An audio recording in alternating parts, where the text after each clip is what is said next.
You do not control my fucking. Look at me now. คนนอกหนังจะพาไปดูนักแสดงเด็กทั้ง3คนที่โหดมาตั้งแต่เด็กรู้สึกว่าไม่เคยเจอเด็กมองแล้วเดาไม่ถูกเขาต้องไปรับการบำบัดกับนักจิตวิทยามันบิดเบี้ยวได้ถึงขนาดนี้เลยผลกระทบจากการที่ทำสัญญา10 ปี It was a hard learning. I need you to sit down.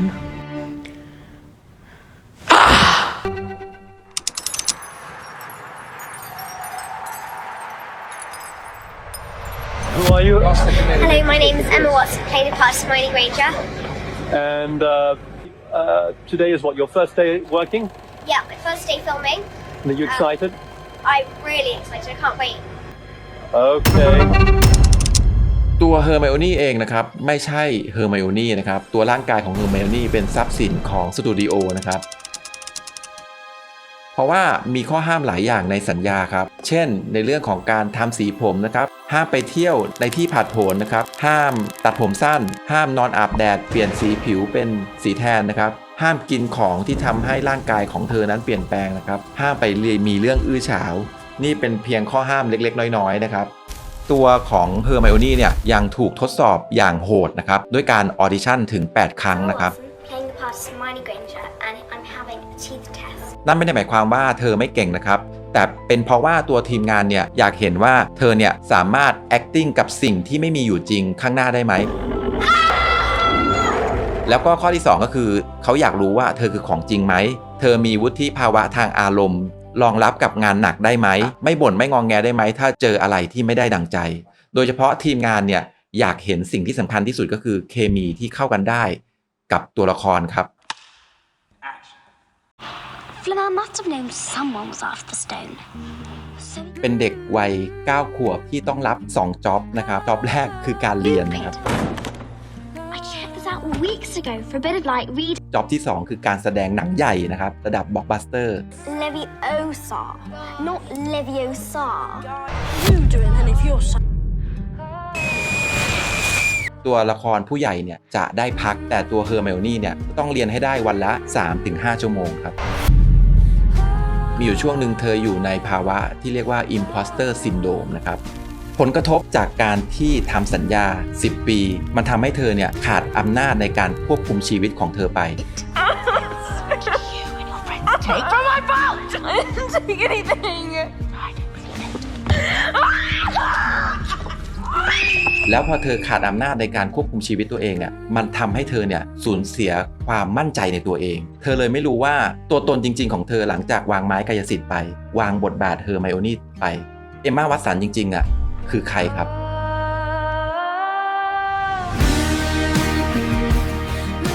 Maybe I just wasn't built for those kinds of highly competitive environments. It broke me.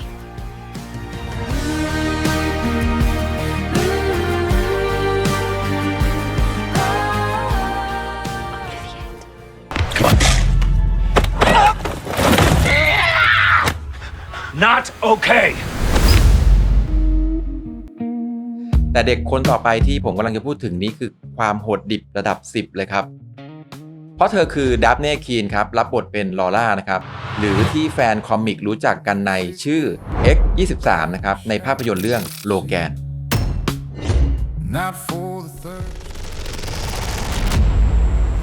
แค่ดูฉากเปิดตัวในฉากนี้ของเธอนะครับก็รู้แล้วครับว่าภาษากายของเธอนั้นดุร้ายนะครับเธอผ่านการทำการบ้านมาอย่างหนักนะครับโดยที่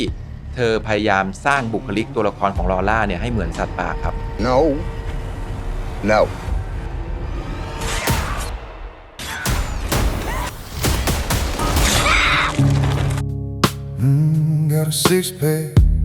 ถ้าดูจากฉากเปิดตัวของฉากนี้นะครับการฝึกจ้องตาแบบไม่กระพริบเหมือนสัตว์ป่านะครับที่เจอศัตรูเพื่อสร้างความกดดันและคุกคามสิ่งต่างๆเหล่านี้เธอได้มาจากการดูสารคดีสัตว์ป่านะครับในส่วนของฉากแอคชั่นนะครับเนื่องจากเธอมีความสูงแค่140ในช่วงเวลานั้นนะครับแต่เธอต้องต่อสู้กับผู้ใหญ่ที่มีความสูงไม่ต่ำกว่า180ขึ้นไปนะครับแล้วก็ไม่มีการใช้สเปเชียลเอฟเฟกต์พลังลมพลังสายฟ้าใดๆเหมือนในหนังมาเวลหรือหนังแอคชั่นฮีโร่ทั่วไปนะครับแต่มันคือการต่อสู้ระยะประชิดครับ ดังนั้นการออกแบบท่าต่อสู้จึงเป็นการออกแบบที่เขาเรียกว่า low center of gravity ครับหมายถึงการดึงข้อได้เปรียบของร่างกายไม่ว่าจะเป็นการย่อตัวต่ำนะครับหรือใช้มือช่วยแตะพื้นการสไลด์ลอดวางขาและการเล่นจุดตายจากมุมเสยครับแต่เธอนั้นก็ไปฝึกกับทีมงานสตันท์ศิลปะการต่อสู้แม้จะมีกฎหมายรองรับในฮอลลีวูดนะครับว่าไม่ให้เด็กเล่นในฉากที่อันตรายเกินไปนะครับแต่เธอก็ไปขอพุ่งกับเล่นฉากแอคชั่นมากซะจนสัดส่วนน่าตกใจครับโดยให้เหตุผลว่าถ้านักแสดงผู้หญิงเนี่ยไม่จำเป็นจะต้องห่วงสวยเนี่ยนั่นคือเธอเลยครับตัวดับเนียคีเนี่ยไม่ได้มีแค่ความโหดร้ายหรือดุร้ายเท่านั้นนะครับพุ่งกับยังอยากเห็นโหมดอารมณ์อีกโหมดหนึ่งทางพุ่งกับอยากเห็นว่าแง่มุมของการสลับโหมดอารมณ์ของเด็กคนนี้เป็นยังไงนะครับBut I'm finally driving where I need to be. One for the miles I made it through. One for the damage I didn't undo. Two for the nights that taught me slow. ส่วนตัวของผมนะครับเคยมีประสบการณ์ในการออดิชั่นเด็กมาบ้างนะครับแต่ว่าหลังจากที่ผมได้มาดูออดิชั่นของดับเนียคีนในครั้งแรกอันนี้ความรู้สึกจริงๆนะครับเป็นเด็กที่มีเอกลักษณ์อย่างชัดเจนในเรื่องของสายตาครับผมรู้สึกว่าสายตาของเธอนั้นมีความอันตรายครับจะบอกว่ามีความดุร้ายก็ไม่ถึงขนาดนั้นนะครับแต่ผมรู้สึกว่าไม่เคยเจอเด็กในลักษณะที่มองแล้วเดาไม่ถูกว่าเวลาเขามองมาที่เราอ่ะเขาคิดอะไร Please tell me the truth.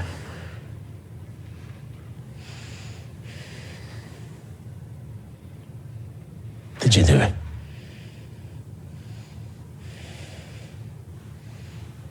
No. Promise. Promise.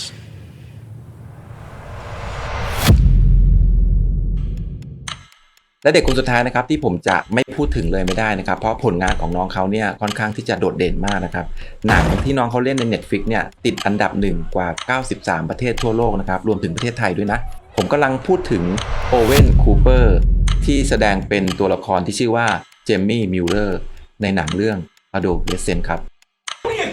Dad, I haven't done anything. แต่ก่อนที่ตัวโอเวนคูเปอร์จะมีคนรู้จักมากขนาดนี้เขาต้องผ่านกำแพงความโหดถึง3กำแพงด้วยกันนะครับ Jay, don't say nothing, okay? Dad. กำแพงแรกเรียกว่าการถ่ายแบบลองเทคครับในปกติทั่วไปหนังหรือซีรีส์ที่เรารู้กันนะครับถ้าถ่ายทำผิดพลาดหรือว่านักแสดงจำบทไม่ได้นะครับตัวผู้กำกับเนี่ยมีสิทธิ์ที่จะสั่งคัดแล้วก็เริ่มถ่ายใหม่ใช่ไหมครับ What have you done? แต่การถ่ายแบบลองเทคคือการถ่ายแบบรวดเดียวจบนะครับตัวโอเวนคูเปอร์จึงมีความกดดันมหาศาลครับ I'm going to start off with asking you what you did last night, Jamie. Last night? Yeah. No, come on. Owen Cooper. I love him. เพราะว่าเขาไม่สามารถที่จะพลาดได้เลยแม้แต่จุดเดียวนะครับไม่ว่าจะเป็นสีหน้าท่าทางหรือว่าบทเพราะว่าถ้าเขาพลาดมานะครับหมายถึงว่าทั้งกองถ่ายต้องเริ่มถ่ายทำใหม่หมดตั้งแต่ศูนย์ครับ Girl called Katie Leonard. Do you two get on? What is she was dead then? Why would you ask her? He's a good kid.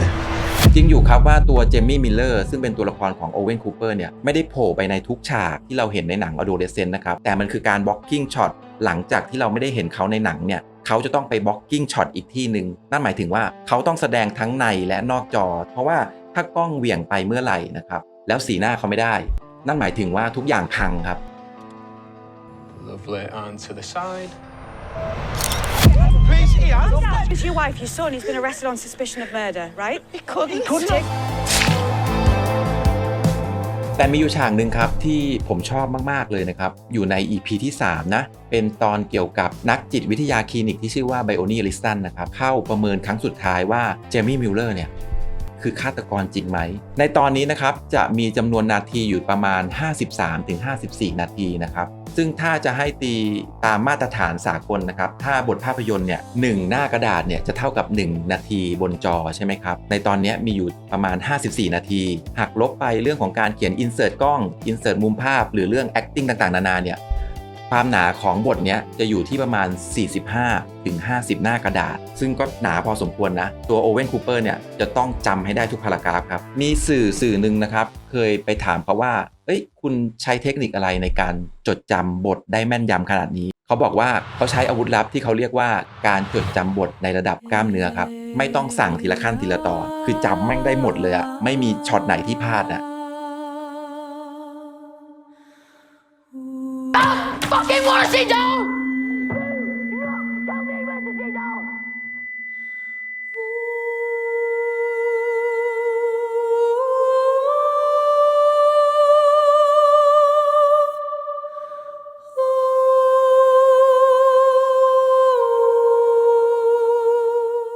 You do not control my fucking. Look at me now.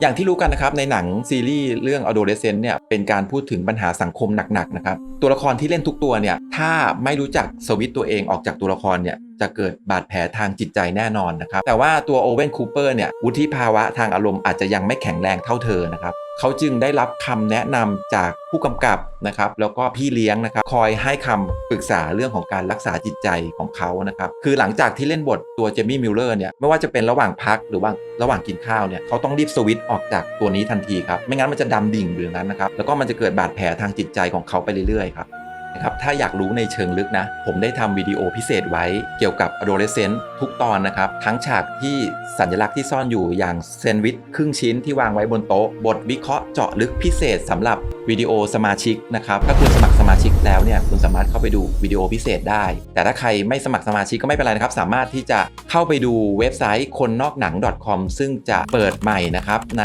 เดือนพฤษภานี้นะครับสามารถเข้าไปอ่านเรื่องราวฟรีๆได้เลยนะครับเป็นเรื่องที่เล่าไม่หมดในช่องคนนอกหนังนะครับเช่นตอนอัปเดต Equalizer ภาค 4 ภาค 5 เนี่ยมันจะมีที่ผมเรื่องที่เล่าไม่หมดคุณสามารถเข้าไปหาอ่านกันได้ฟรีๆเลยนะครับโอเคครับสำหรับสุดท้ายนี้ก็ขอให้คุณมีความสุขในการรับชมภาพยนตร์ครับ When I was his age, my dad used to fucking batter me. And I promised myself, I said when I had my own kids, I'd never do that. I'd never do that to me kids. Just enough to make me wish you stay. Same time, same life. Every night we get close.